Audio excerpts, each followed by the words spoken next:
Pay him. Pay that man his money.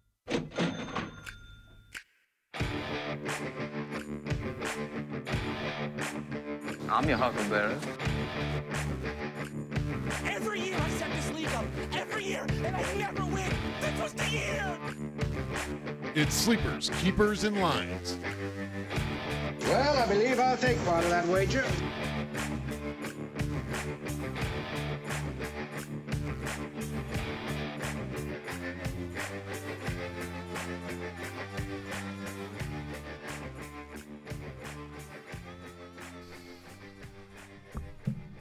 And welcome in, Sleepers, Keepers, and Lines, show number 3. I'm Jake Sofranko, and next to me is Mr. Wookie. How's it going? Yeah, it's going good, sir. Give us a little bit. There you go. There Nice. it is. And Fredo, live from Albuquerque. What's up, Fredo? There he is. Nice. You got to close that door one of these weeks, I think, if you're looking at that truck. I don't want you to run out of batteries. Or maybe that's why you're still there. You know, that's the only thing. Maybe just get a jump or something. Yeah, for sure. AAA's not going to help. Anyways, welcome into Degenerate Nation. Fantasy football is getting ready to heat up. A lot of leagues have already started having their drafts, and you're going to have a lot of drafts this week. I'm a big fan of waiting till after week 4 to draft. You know, I mean, there's a Thursday night game, but that doesn't mean you can't draft on Monday, Tuesday, or Wednesday. Because I don't want to be screwed by somebody playing in this week 3 game for 2.5 quarters. That's a starter that I'm counting on, and then tearing up a knee ligament. So advice to all you league managers out there, push that draft back as far as you possibly can so that someone doesn't end up getting screwed. Great stuff today. Awesome show we got going on. We're going to do a 12-pick first round for you guys. We're going to go around the room. See who we'll end up taking, and hopefully give you guys a little bit of advice on why or why not we're going to be taking someone. We want to hear your comments. We want to hear from you on the phone lines. So make sure you give us a comment or a call. We'll be reading it live on air for your questions, either on fantasy football or on sports gambling. Of course, we'll also have Mike Young on with the CG Technology Vegas report for 5 or 10 minutes. And I want to talk to him a little bit about Urban Meyer and the decision that came out. We are here in Columbus, Ohio. This is EBSN Online, and I guess I'm the first one to get on air right now as far as the news that is broken overnight with Urban Meyer. So I'll comment on that a little bit and just kind of give you my perspective on what I think the situation was and has been and where we're at now and where it's going. So make sure you give us a call again. I don't have the phone number for him. There it is. 866-217-1966. Again, that's 1-866-217-1966. You can see it at the top there of your scroll. Feel free to give us a call. Comment the You Bet poll question of the week this week. It's an interesting one for fantasy football. Number 1 overall draft pick. Are you taking Le'Veon Bell? Are you taking Todd Gurley? Or are you taking someone else completely? And if you are taking completely off, you can go ahead and comment on the bottom of our Twitter poll. And that's at Sleep Keep Lines on Twitter, because Twitter doesn't let me put the full name on my handle for Sleep Keep Lines. So it's at Sleep Keep Lines on Twitter. And then on Facebook, follow us at Sleepers, Keepers, and Lines. And, of course, go follow at EBSN Online on all of our platforms, Facebook, Twitter, and Instagram. Wookie, you're back from a failed Fish concert. Totally failed. And here's the fail, okay? Not only did you fail because you didn't get to see Fish, you drove all the way to Watkins Glen. Yep. You had to drive back. The next day. Yeah. Right. Drove back Friday. But the biggest fail is that we didn't get a hippie on last week to give me the number 1 overall pick and have him take LeBron James. See, I told you guys that it was like a weird vibe going around, and like an hour after I got off the phone with you guys, they came through and they said it was canceled. There wasn't potable water, and I mean, hippies can go 3 days without water. I mean, it's not like they shower every day anyway. So I mean, it was Wasn't it raining out there? Like no puddles, or you can scoop and... It rained like the whole week beforehand, but the grounds I showed you guys, it was dry. I mean, the horses were walking around. I was drinking Labatt Ice. I mean, it was... There's water in beer. That's why I was drinking them. You know? If it gets bad enough, I guess you could drink your own pee if you had to, right? You can survive. There was enough malt liquor there to last everyone through the weekend. So, I mean, it would have been fine. But, yeah, it was a total failure. Absolutely. And so Wookie over here with the fail. Over to my, I guess, far west in Albuquerque, the very far west. Fredo's picks, man. Boom, boom, right? We got 2-0 now. Indeed. So tell us a little bit about what happened last week. Not only 2 wins, 2 absolute blowout winner wins. Well, it's what I said. New England, as a team against the spread, New England is number 1 over the last 5 years in any situation, let alone at home. So interesting. It's New England at home is like free money. Even in the preseason, because Belichick has a tendency. That's the scary thing when you're betting New England in the preseason is Bill Belichick and what he may or may not want to get accomplished with his agenda. It is, and if I hadn't seen the report that they were planning on playing Tom Brady most of the first half, and I think he played all of the first half, I probably wouldn't have gone with that one. Okay. But Brady, revenge. I mean, literally, that was the team he played the last time, or in the Super Bowl. In the Super Bowl, yeah. So, it might just be the preseason, but you want to take some revenge on them. All right. Yeah, I get that. Some measure of revenge. All right. Don't give it away right now, but give us a little tease on who you may be looking at this week in preseason week 3. This is the big week for all these NFL teams. This is the real week. And this is where it's the dress rehearsal, What do you think, Wookie, as far as how long do you think starters should stay in the game for week 3? I think week 3, at least the first half, even maybe a series into the third quarter, and then after that, get them out of there. But you want to get a good look at them so you know what you have. But with a team like New England, they know what they have for the most part, so it's at least a half. All right, I'll let you gather your thoughts there, Fredo. Who do you think? I don't want you to give it away, but if you could make people think, we call it here in the industry a tease. Let's see what you got. Pizza versus barbecue. Oh, there you go. Right. That's a challenging riddle there. Yeah. Pizza versus barbecue. That's a good one right there.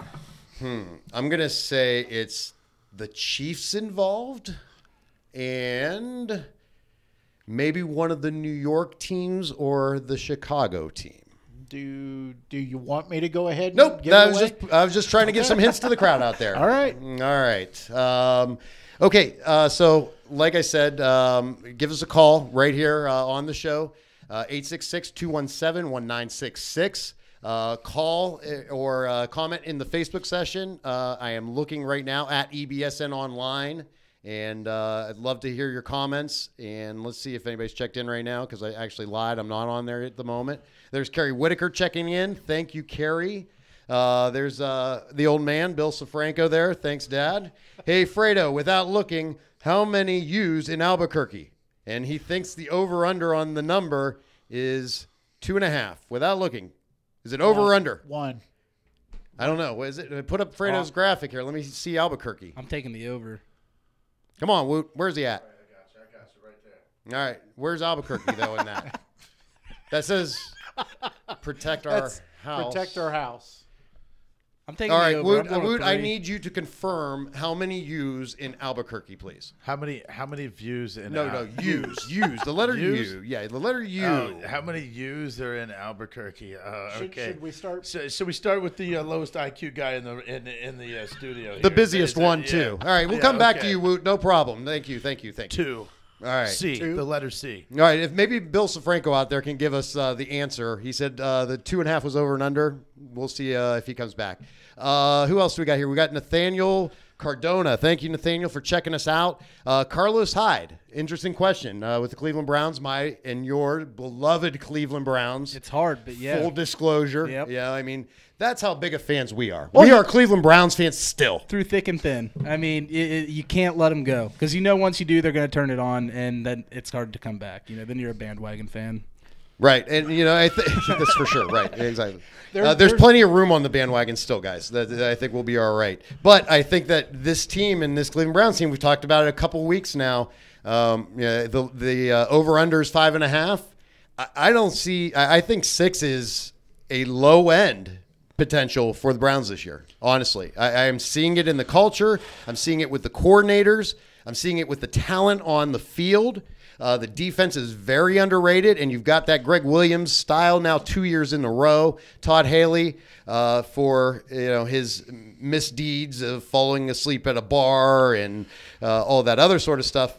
The man is intense and knows how to coach offense. So Carlos Hyde, you also got to consider what, Mike? Chubb. I'd Chubb be worried about and Chubb. Duke. And then Duke in the Duke passing as well. game. Absolutely. Yep. So, Nathaniel, I really think it has to do with, are you in a standard league? Are you in a PPR league of some sort?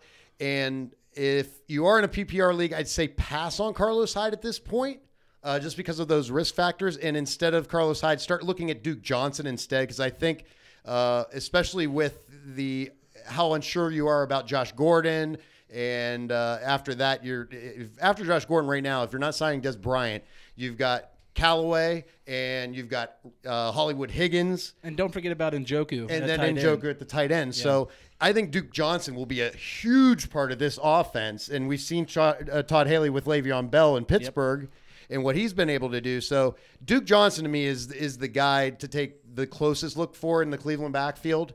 Especially if it's a PPR. I think Carlos Hyde will have a pretty good year. He'll have a bounce back year. It's really contingent on how healthy he can stay, I think, at this point of his career. No? I think it's that, and I think it's also a mix of what they end up getting out of Chubb. If they really like what they see out of Chubb, they'd rather feed him than go to the older guy and Hyde, even though he's an Ohio guy, everything, blah, blah, blah. But, if I had to take 2 players off the Browns right now, standard or PPR, I'd be looking at Landry and Njoku. I love Njoku this year. And I think Landry's going to get a lot of looks. Landry's going to Landry. He's going to be blessing them all over the place. And just, I love that. Isn't that fun? It's phenomenal. What do you guys think of Hard Knocks right now? I love it because we're Browns fans, but I feel like every year, whatever team is on Hard Knocks, they just get inflated so much. Like the year the Buccaneers were on it, everyone thought, Deshaun Jackson's going to be an all-pro, let alone a Pro Bowler. Just stuff like that. So, I feel like right now you want to temper your expectations a little bit, but it's hard not to get fired up when you have Greg Williams and Todd Haley yelling at each other on the field. I love it. So okay. Let's hope that they keep it up, but I try to temper my expectations a little bit with it. Fredo, do they have HBO out in New Mexico? They do, but at the motel that you're staying at overnight, or are you sleeping in the truck? The feds are not paying for it. I guess you can sleep in the truck, right? You got a 16-footer there. It looks like a little mattress. You've got a cigarette lighter for electricity. Yeah, it's the size of a New York economy. Right. Pick up a dozen donuts in the morning, and you're good to go till dinner time, right? That's a $5,000 studio in New York. Yeah, exactly. Right, exactly. Let me introduce you to my bathroom kitchen. Awesome. Okay, again, we want to hear from you guys. We want to hear your comments. Who are you taking first overall this year? Is it Le'Veon Bell? Is it Todd Gurley? Or is it someone else? If it's someone else, please go ahead and comment and give me a reason why you would be passing on Le'Veon Bell or Todd Gurley. Unless you're a giant Ohio State fan and you just want to take Ezekiel Elliott because you know he's going to get so much volume and what he can do. And we know his skill set as well. Speaking of Ohio State, let's get this out of the way because it's uncomfortable. Urban Meyer, the press conference last night, and the findings from the University Board of Trustees investigation came out last night, and they had their press conference, laid out what they looked at, what they were able to gather, the cooperation of the investigation, the thoroughness of the investigation, and decided on a punishment after an 11-hour deliberation over at the Alumni House on Ohio State's campus, which Urban Meyer showed up, I think, at like 9 a.m. at the Alumni House. And Gene Smith rolled in about 5 p.m. He cut his vacation short. He had to get there in time for the finale. Where does Gene Smith go on vacation? Probably a like a Native American casino in Connecticut or something like that. I don't know. Yeah, that's an even better question. What casino would Gene Smith go to bet in, and what's his game? Baccarat. I think it's something a little bit sophisticated. I don't think he's a sucker that plays slots. Let's put it that way. Right? It could be craps because he's full of it. That's awesome. Yeah, I don't even have a yay thing. I'll just do this thing. Good call. There you go. Wookie. I give you your shout out too, right? Can anybody do that? I've heard people. I can't do it at all. No? Hey, make sure we timestamp that, please, and get me that for next week on my board. I'll try to keep getting better at it. All right, let me try to get through this without getting distracted again with Urban Meyer. As a Buckeye fan and someone that has lived his entire life in the state and most of my life down in Columbus, Ohio, I'm disappointed. And it's a loss for Ohio State. It's a loss for Buckeye Nation. It's a loss for Urban Meyer. It's a loss for Gene Smith. It's a loss for Courtney Smith. It's a loss for Zach Smith. It's just, there's nothing good that has come from this. And I think there's a lot of failing on Ohio State's part here as well. You know, I think Urban gets the most heat, obviously, because he's the biggest national figure and everybody loves to bring down a winner. You know, I mean, there's a reason why people either love the Yankees or hate the Yankees and aren't indifferent. Same with Notre Dame football. Same with Urban Meyer. It's because they're polarizing, because they have success, and because they probably have taken out your team at one point or another. So I think that there's a lot of pitchforks and torches and vitriol going around the nation right now. And part of that's on Ohio State for the way they've handled it. Part of it's definitely on Urban Meyer, who you could see the steam coming out of his ears. He was seething as he made that report. Where Ohio State, I think, failed is in the public relations end of this. They had an opportunity to make an impact to battered women, to make a statement that this isn't okay. And despite what the decision was, whether to keep Urban Meyer or to exonerate Urban Meyer or to suspend Urban Meyer, they needed to do more to show their commitment that this isn't the way you do things. And this football program and this university makes more money than the Rockefellers, more money than Bill Gates, more money than Warren Buffett. And they didn't donate a penny to battered women or shelters or to give the support. Not one of them up on stage said, "I'm sorry" to Courtney Smith. Not one of them said, "Yes, I screwed up by keeping Zach Smith on as long as I did." Now, Urban kind of lended himself to that explanation by saying that Earl Bruce, who is the grandfather, or was, rest in peace, the grandfather of Zach Smith. And I get that. And sure, I believe it could have clouded his judgment at times. But let's just strip this thing down to the bones right now and what we are talking about here.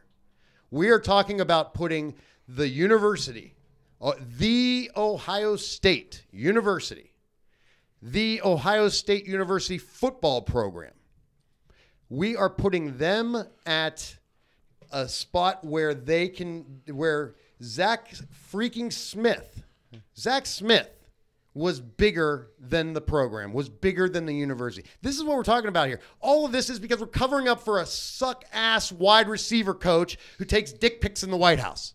Which that part was kind of impressive. I'm not gonna lie. I mean, if you can sneak a dick pic in the White House, I mean, sucks he got caught. And shout out to the beer mongers and Squiz from the beer mongers. Of course, producer Woot. Give yourself a little shout out as well there. Hey, thanks, Sosoki. I really appreciate it, man.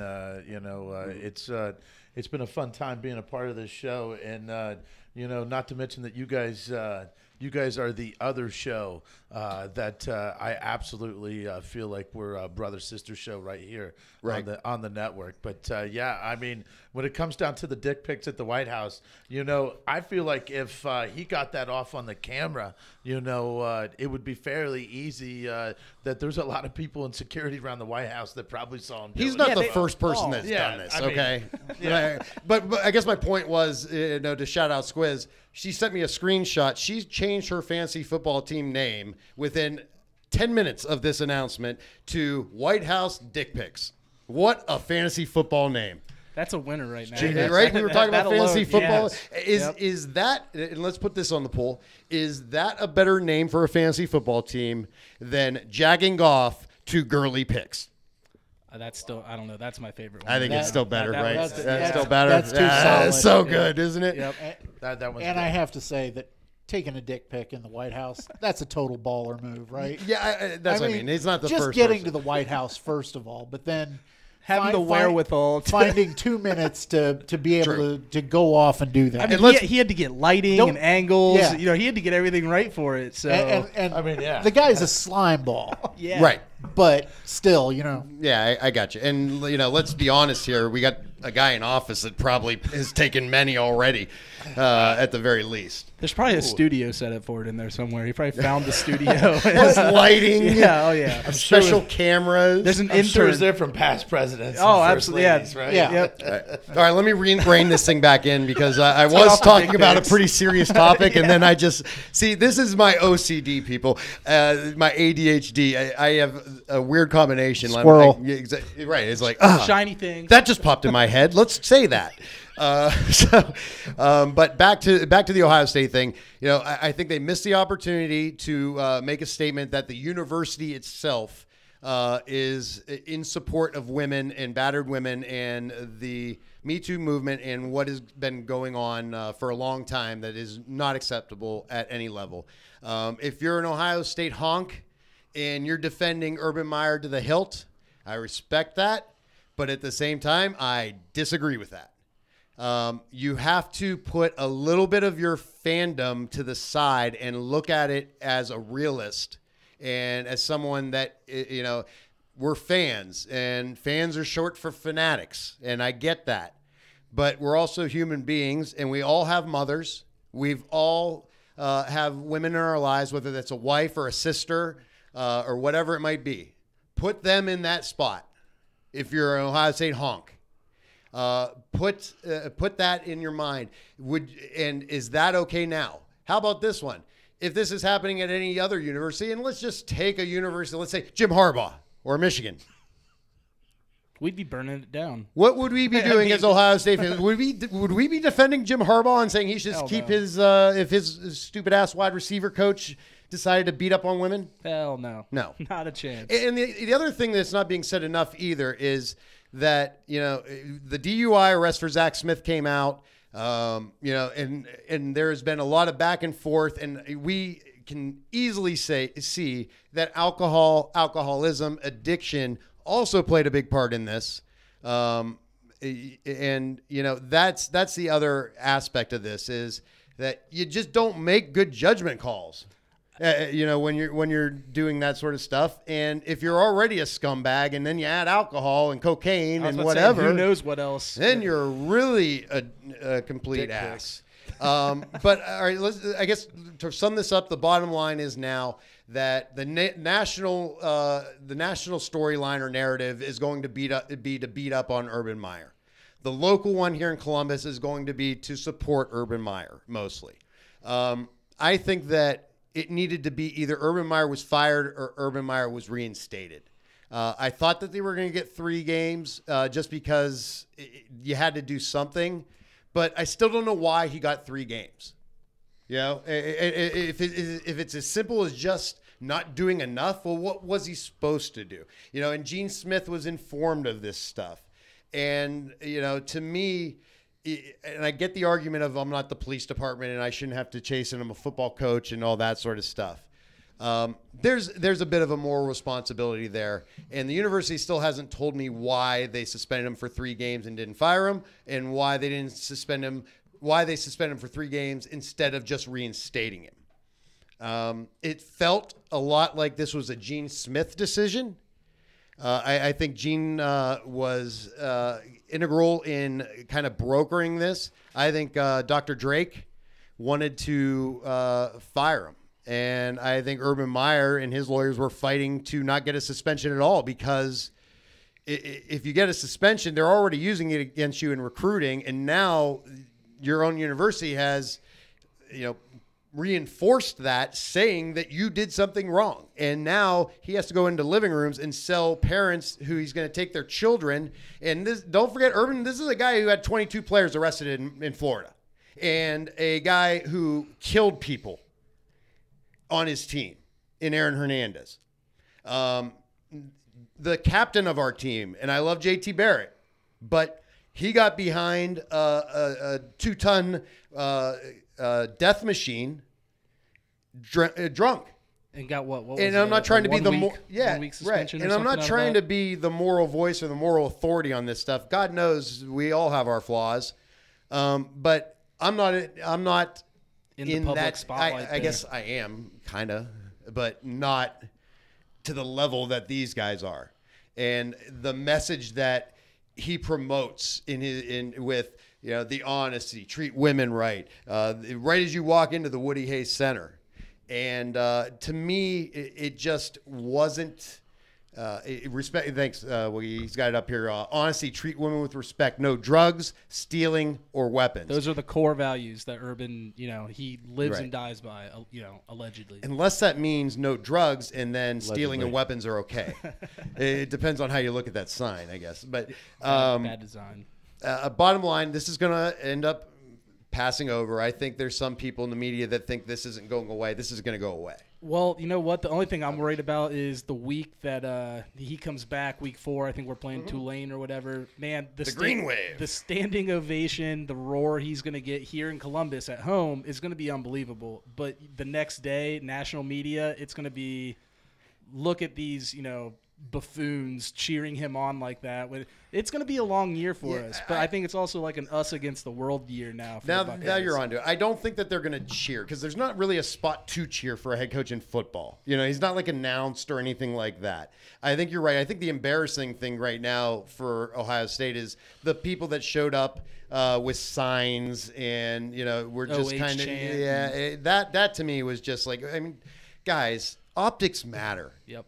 Optics matter. Especially for a school like us, where we're not well liked outside of our bubble. Right. I mean, here's a perfect example. As also a Browns fan, I'm an Indians fan, and they're getting rid of Chief Wahoo. And I kind of the opinion that, it's just getting so PC. And if it's that, well, anyway, here's the optics I'm talking about. It's a bad look when a white guy paints his face red and starts having an argument with an Indian protester who doesn't want Chief Wahoo out there. Not a good look. Think, people. And it's the same guy who has a Facebook page with the frozen snowman on it and pictures of his kids and wife. I mean, to digress and to get back to gambling, something that's much more, I guess, polite than this, for lack of a better word, in some fantasy football, which we're going to really get into here. And shoot, we're already 30 minutes into this thing, and I'm long-winded. Eventually, it's not going to matter. You're right. It's going to galvanize the team. Urban Meyer has said years before, I like a team with chips on their shoulder, and these guys are going to have a hell of a chip on their shoulder. They're going to get through these first 3 games. Urban's going to come back for the Tulane game, and then they're going to start rolling more and more. And this is actually going to work out better for the team than it would have if you just brought him back. Oh, I feel bad for Tulane. I mean, they already knew they were going to get ran out of the building, but man, it's going to be – they might drop 85 on them or something. It's going to be bad. Absolutely. Fredo, you had one last thought on this? I was going to say, you're absolutely right. This is going to go away. It's not going to affect recruiting one bit. Yeah, he's going to have to sit in living rooms and talk in front of moms and sisters and aunts and whoever and grandmothers. And at the end of the day, and this is going to sound like a derogatory term, it's really not. He's a used car salesman. He can talk an Eskimo into buying a new deep freeze. Yeah. And that's what matters. Because this is in a year, in 2 years, in 3 years, This is going to be a footnote. Yeah. And that's the beginning and ending of it. Yep. We're in a business that's about making money and winning football games, and that's it. And I'm with Andy Kirzak. Thanks for tuning in. And he says next, and that's what we're gonna do. And Albuquerque update: 3 U's. 3 U's. Yep, the over. ALBUQUERQUE. Thanks, Pops. I just call it the Duke City, which only has 1 U. All right. Okay. Again, let's. We want to hear your comments. Who are you taking number 1 overall? If you've got a fantasy football question, if you got a question about the betting lines, we actually have live, real counting games this weekend in college football. Hawaii, Colorado State, New Mexico State, and Wyoming. It starts tonight, doesn't it? Isn't And there there's a couple. Is it tonight? Yeah, I know there's. I thought it was Saturdays. I thought it started Saturday, but there's also a couple other games, but they're like FCS and Duquesne and somebody else. Shout out Youngstown State Penguins. Thank you, President Tressel. Crazy Bo Pelini. We like you too. Super crazy Bo Pelini.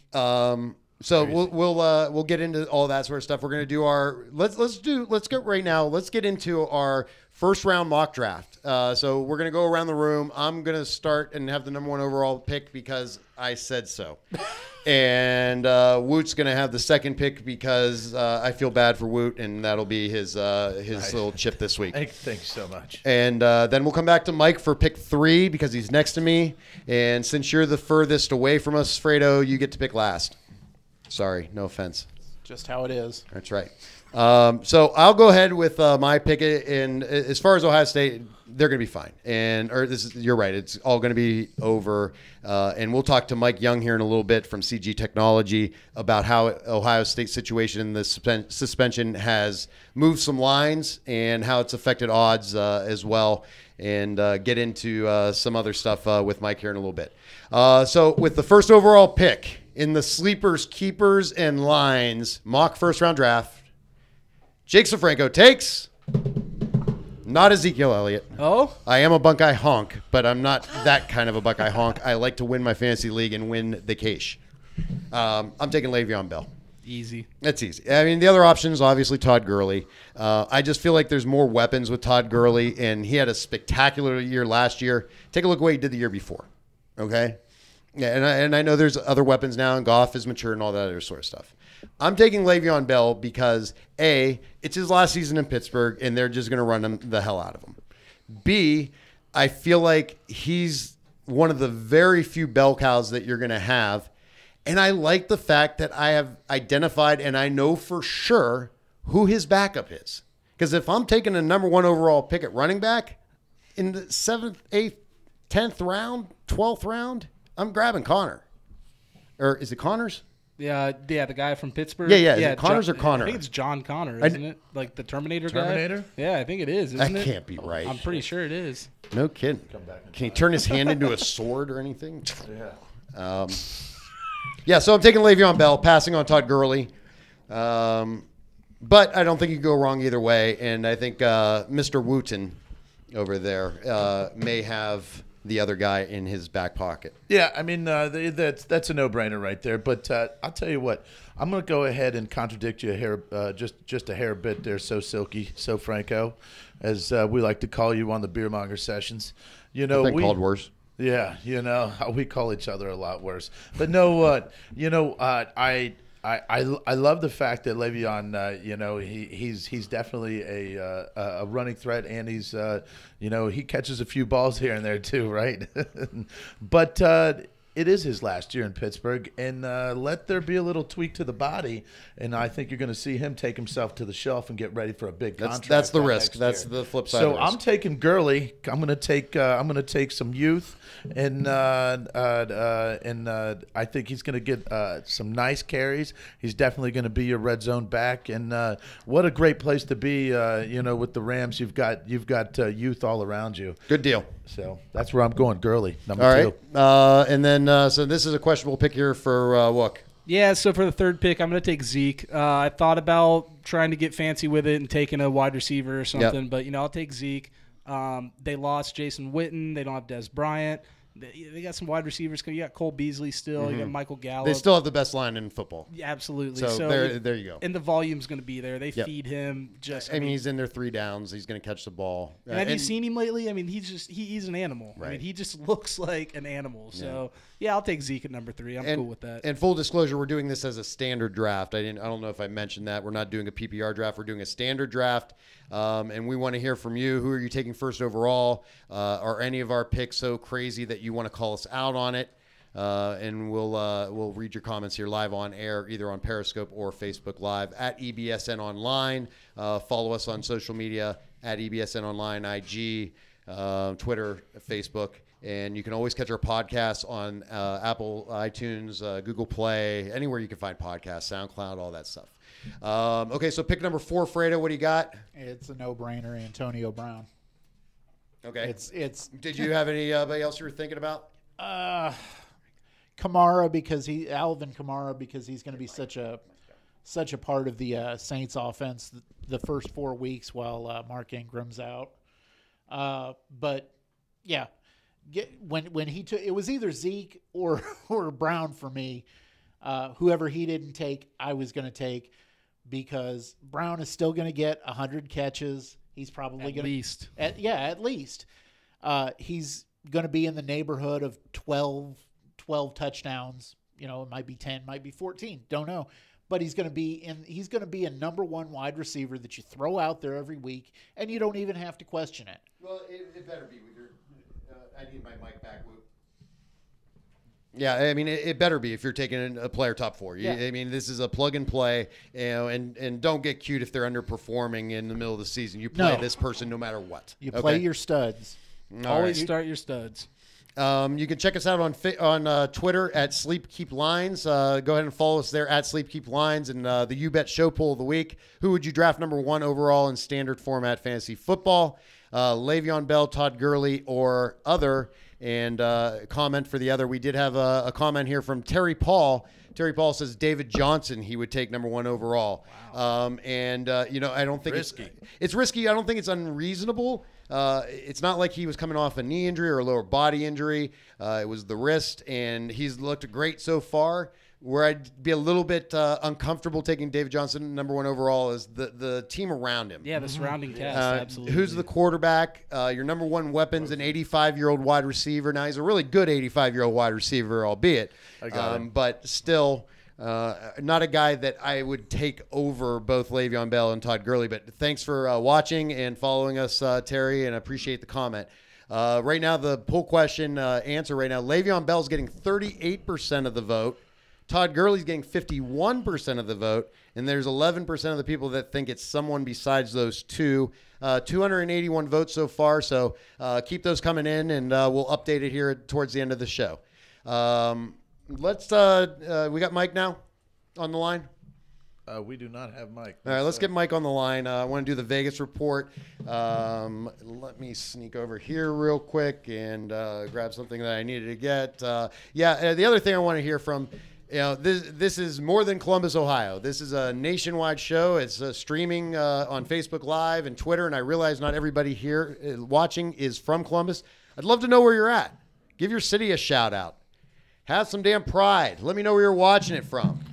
Check it out. And I also want to know what you're taking number 1 overall in fantasy football. Is there a college football game that you can't wait to bet? How about just football being back in general? That's what I want. I'm so pumped, man. I can't believe it's this weekend we get football back. Real football. Real football that counts. And preseason week 3, which feels counts. It feels like real football for a half. Yeah.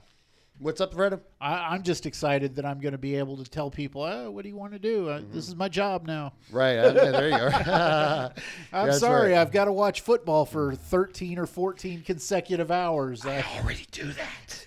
Yeah, but now you have a good excuse to. Yeah, but now I don't have to have. No. I already make that excuse. I have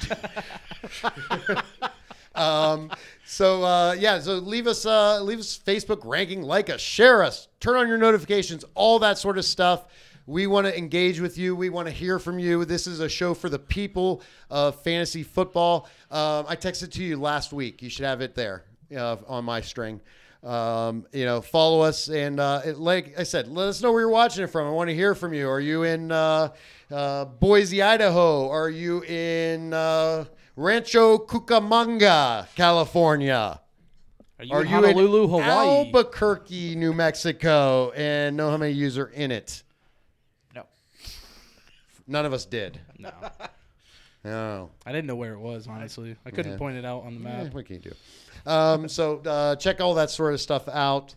I mentioned that there's already been a little bit of line movement based on Ohio State and the decision to suspend Urban Meyer, which will take the Oregon State game.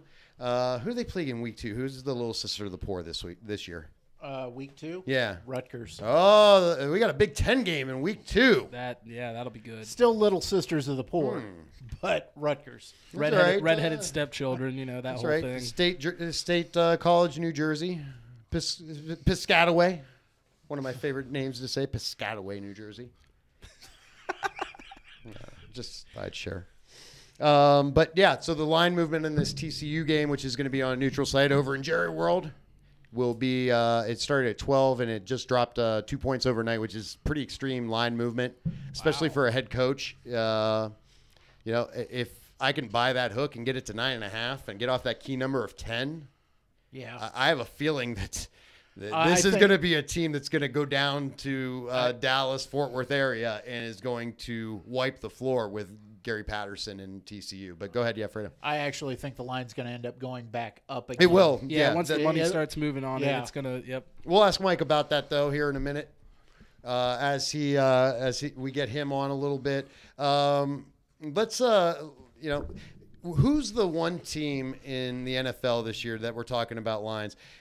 Who's the one team that you guys think will be, and we know the Browns are hot right now, but who's the turnaround team this year besides maybe the one we talked about here in Cleveland?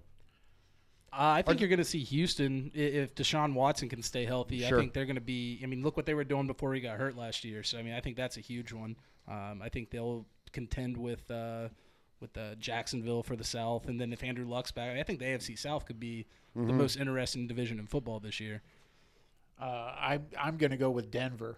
They finally got a settled quarterback with Case Keenum. They're not dealing with. Didn't Elway introduce him as like Casey Keenum or something think like so, that? Case Keenum. Listen, when you're a Hall of Fame quarterback that's got 2 Super Bowl rings, and you don't know who you just paid $48 million to, you can introduce people however you want. That's right. Especially when the guy's name is Case. Yeah, especially. Let's just face it. As Whose a Browns name's fan, Case? I'm not exactly a Elway horse-tooth Elway fan. I wasn't throwing D-cell batteries at him like in the dog pound, but he hasn't exactly hit on quarterbacks. Take Peyton Manning out of the equation, and you have Brock Osweiler, Paxton Lynch, Trevor Siemian. I think that they've been reaching. Well, Trevor Siemian was a 7th-round pick. Yeah, but they got him in there. Yeah, but, they got him in there because their 2 first-round picks were garbage. Yeah, look at the money Brock Osweiler made to do nothing. He came in. He got that contract based off of the 4 games he played when Manning was out. How many Matt games. Flynn's do we need before people start realizing that you can't sign backup quarterbacks? This thing in Buffalo, do we really think that's going to work? This has been a problem as long as the NFL's been around. My God. Do you remember Jeff Hostetler winning the Super Bowl for the Giants? Yeah, then the Raiders drop a big money Trent contract. I posed this. Trent Dilfer. I posed this He question. had a defense. And switch that out because Fredo's getting stale over there. I don't want to worry him too much. But big paunchy loaf of bread, and I'm getting stale. I didn't say it. I am self-aware, if nothing else. Hey, you don't want the bread getting stale, man. You got to zip tie back up the bag and everything. No. Yeah, that's right. Little few wet paper towel in there or something like that. Excellent. Okay, we got Mike Young on from CG Technology. Mike, thanks for joining the show. We were talking a little bit about Urban Meyer and the TCU game. Saw the line movement move a couple points, and that's kind of what you do for a living. So talk a little bit about the impact in these individual games that the head coach for The Ohio State University and his suspension, how it impacts these lines. Well, good to be on with you guys yet again. So I'll run down the first 3 weeks in which he is fully suspended for one game, and the other 2 he's allowed to coach the team during the week, and then will not be allowed to coach on Saturday rather. So for week 1 against Oregon State at CG Technology, the line's holding steady at OSU, Ohio State -37. The overwhelming majority of tickets on Ohio State coming in against the spread, around 55% of all dollars on the Buckeyes as well in that game. So not a ton of belief in the Beavers. Nothing has changed on the line movements at all. And I think that's fair that there's not a ton of belief in Oregon State, given that they're coming off a 1-11 season and the talent gap is so vast. The Rutgers game has not been posted yet at CG, but again, I can't imagine his suspension would affect that line that much, especially since, like I said, he's allowed to coach the team all week and game plan at the facility, just not allowed to travel with the team and coach them on Saturday. So the TCU game, rather, you said the line has moved. I've seen exactly some Vegas books move it from 12 to 10. The line at CG is off the board right now. Cowards. So I guess we're waiting to see how they perform in their first 2 weeks before reposting that line, potentially. Okay. Do you think that, in your estimation, just as handicapping it, to me, I kind of feel like if it's at 10 right now and it's on that key number, and if you can buy a hook to get it down under the number to 9.5, I got to feel like sharps are going to, and the public are going to be on that pretty quick, and it's going to move back up. Is that kind of your feeling on it as well? This is get it now while it's hot? Yeah, I feel the same way, and maybe that's what the books are looking for. They want some more action on that game given the news. And this is something that maybe they would not have gotten as much action on otherwise. So to post the line and move it, and to publicly denote that you're moving that line, might allow for some people to come in and bet on the game, especially on a favorable number for Ohio State. It seems like, at least compared to where it opened at some places, at -12 down to 10, could move potentially some more, depending on how books see it over the next week or so. But yeah, that is a favorable number, I think, for Ohio State. Like I said, I don't think the coaching situation would really affect them in that game. On the futures, I've seen no movement either. At CG, the national title odds remain the same, 10-1, Big Ten title odds, 13-10. The only thing I've seen in terms of future markets, in terms of Ohio State, 10.5 is still the win total, but there's some slight movement on the juice. It's closer to even money now if you take over 10.5 at CG. Yeah, one of the things we nailed last week was these offshores putting plus money on him staying. To me, there was never a doubt in my mind. Well, I take that back. When it initially happened, I thought he couldn't survive it. But after about 3 days and starting to read the tea leaves, I think at that point I was like, if they haven't done it now, I don't think they're going to do it. And if you bet on him keeping his job before game 1, you got some nice plus money there as well.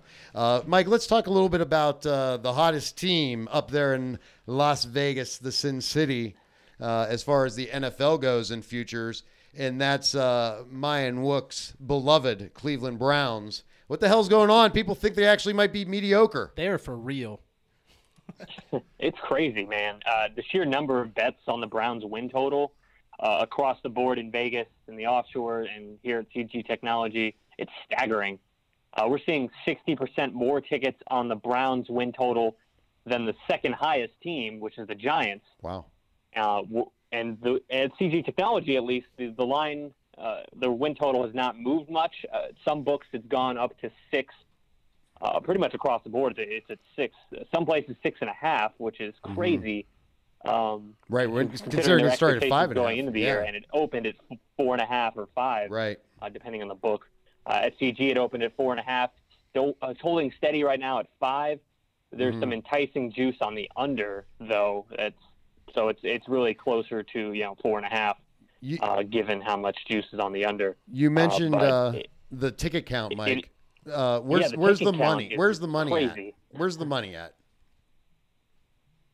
And Is the money the by far same as the biggest news. ticket count? Yeah, the ticket count is about, at least at CG, is closer to 200 more tickets on the Browns' win total.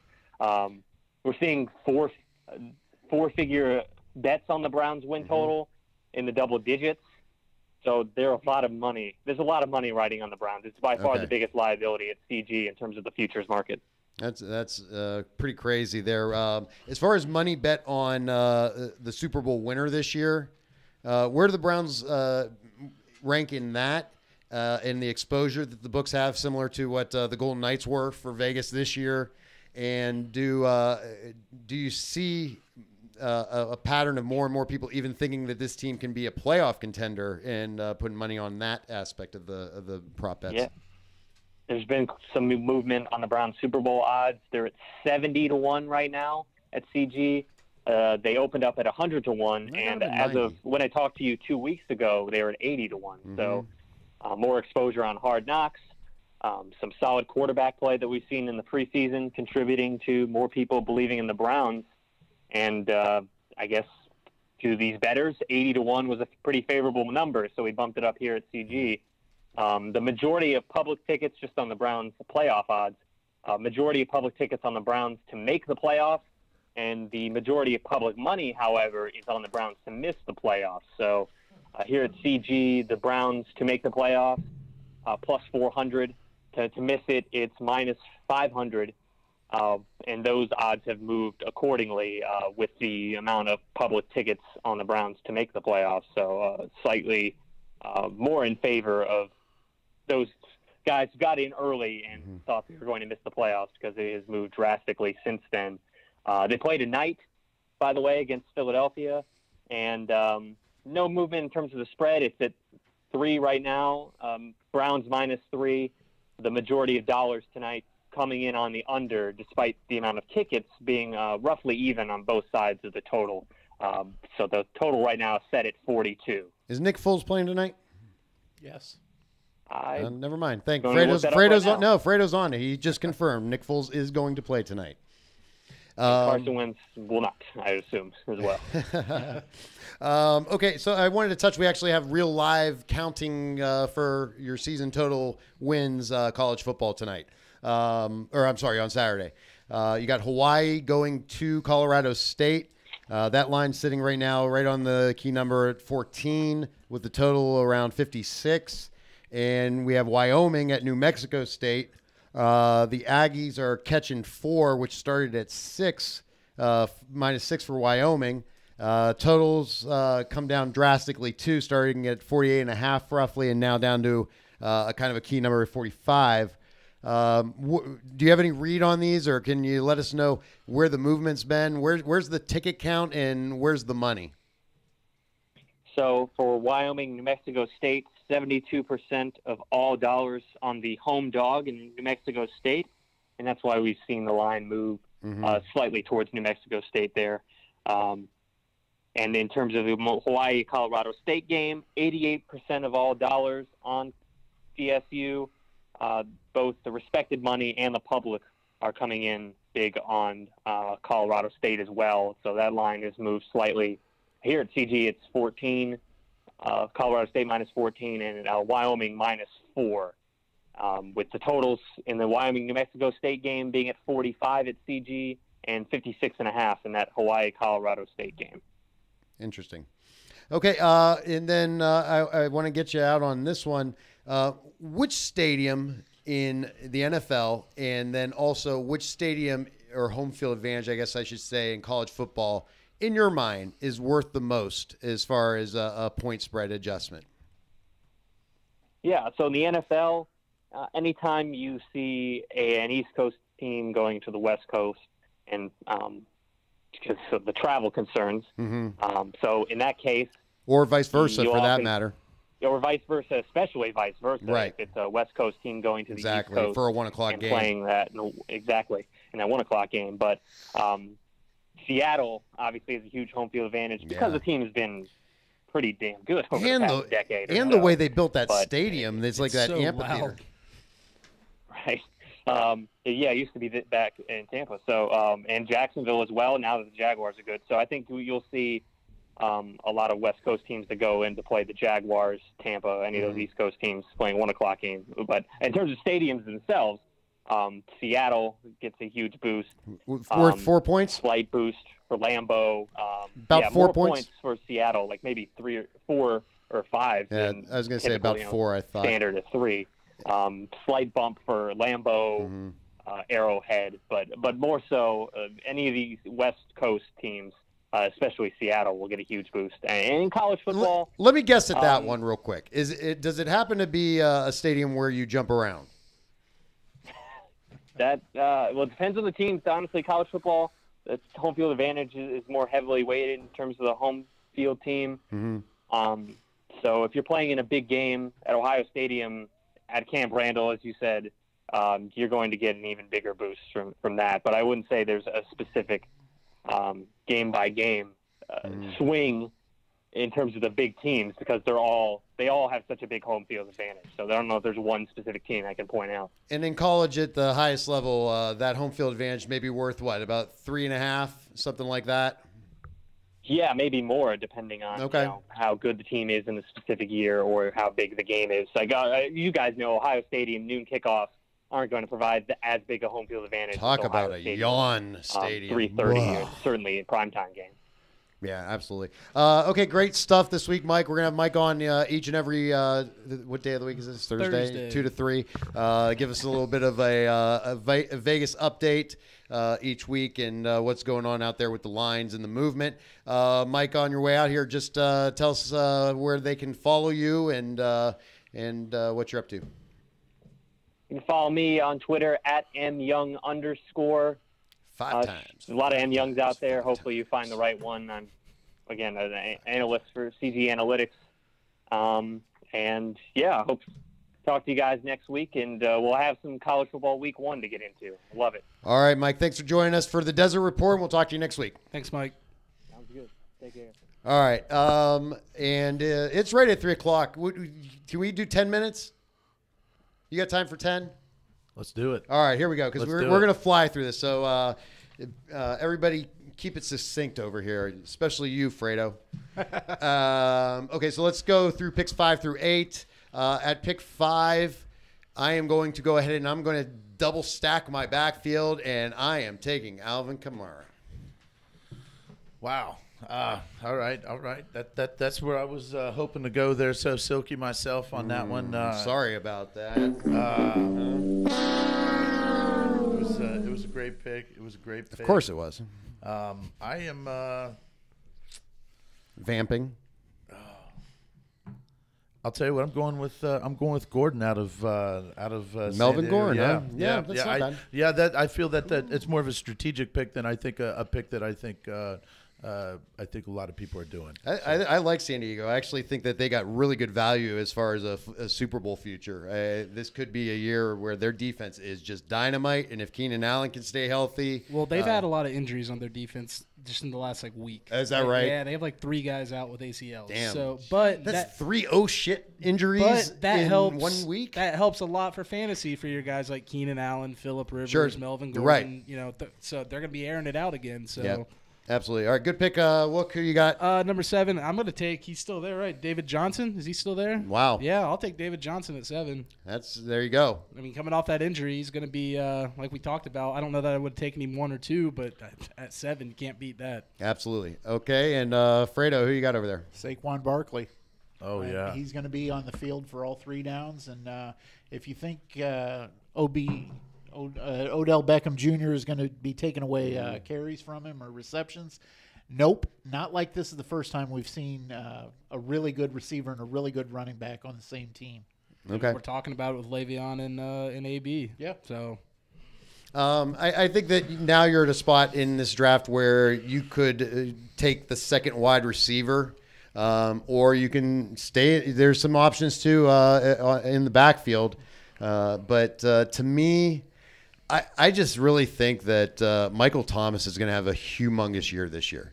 And the other thing I like about taking him at this point is I know what I'm getting in Michael Thomas. I'm getting the hardest working wide receiver maybe in the game, a guy who's durable as hell, a guy who's getting the ball thrown to him by Drew freaking Brees. And I know what Sean Payton wants to do in their offense. And I think he actually had kind of an underperforming first half of the season last year and still put up unbelievable numbers. Yeah, he wound up having a Pro Bowl type season. So yeah, absolutely. So I'm going to go ahead and take Mike Thomas. Go Bucks. Wow, Mike Thomas. Yep. A little bit of a reach, but I don't care because I'm not coming back for him. All right. Well, I'll tell you what. I'm going to have to go with my boy with the headband. I'm going to have to go ahead and bam, little McCaffrey action right there. I love that pick. He's going to be used so much more over there in Carolina. Yep. And I mean, he's I can do everything back. So hey, that's who I'm going with right there. All right, Carolina. All right, back to Mike. All right, so at 11, I'm going to go with DeAndre Hopkins there. I'm going to keep going with the wide receivers there. I mean, I think if, Deshaun Watson stays healthy, he's right there at the top of wide receivers. Okay, and we're finally to the 12th pick and our last pick here for the first round mock draft this week. And next week we'll go through some of the position groups, break down our top fives in each position group. That way you can definitely be ready for your draft if your league commissioner is smart and waited until the week 4 to do it. Fredo, who you got with the last pick in the first round? Leonard Fournette. He's one of the last bell cow running backs. Yep. It was either Fournette or Hopkins for me at that last pick. So. Okay. It was him or Jones, whoever made it to me. Bottom line, there's a lot of really, really good players in the first round. And, Yeah. and I think that in years past, there's 2 or 3 or 4 players at the very top that you know are going to be unbelievable numbers. And then there was a slight drop-off. I think this year there's a lot of depth all the way through. And if I were picking my ideal draft slot in a 12-team draft, I would love to have the 10th pick. Oh, yeah, that'd be awesome to be right down there. Right? 10, 11, 12, where the you can turnaround and the comeback. bang. Yep. I think you can do very well in those slots for sure. Okay, let's what else do we got to do? Fredo pick. We are there, Fredo, 2-0 in the first 2 weeks of this preseason little whatever they do here, practice games. They don't want to call them exhibitions. Yeah. But we all know it's very tricky, and there's a reason why Las Vegas will take 6-figure bets from sharp gamblers in the regular season and will only handle about $1,000 bet in the preseason because there's so much information that can be gleaned from knowing inside sources within teams and how long people are going to play and all that sort of stuff. Yeah. Now, Fredo, of course, is super connected, so this is how we've been able to pick these games apart so far. Week 1, Philadelphia was it Tampa or Philadelphia? Tampa, and knocked it out over Miami. And then last week, the Pats took care of business as well. Who you got this week, Fredo? Well, I said it was barbecue versus pizza, and you were right. It was Kansas City against Chicago.